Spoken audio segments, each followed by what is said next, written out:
Namatay na Kikoy, nakabanat ka pa. Hello guys, dito na ulit ako sa airport.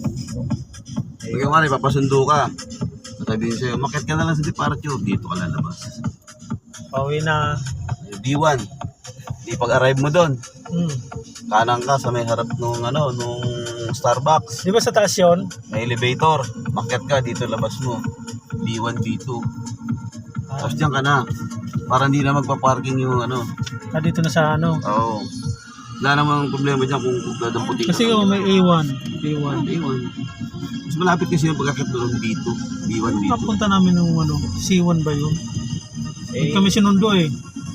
Doon meron din yung C1. C1? C1 ba yun? Pinakit kami sa taas. Second floor yata yun. Yan. Departure.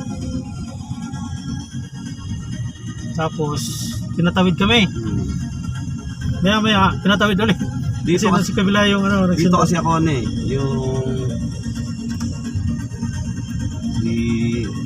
wala akong masakyan.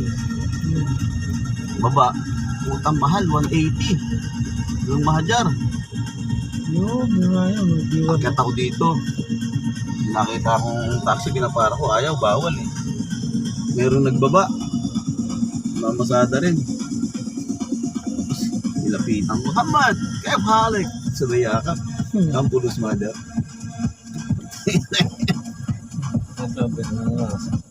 Atiran pa kami. Nasakyan niya rin. Kaya bidasa. Ganun yan. Ano binayin mo? 80 ang kontrata namin. Tapos tumatawag yung kapatid. Ano siya eh, Palestinian eh.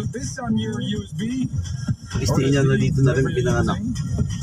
Eh mag-aasawa. Sabi kasi walang problema, gawin ko na ito. Pulis.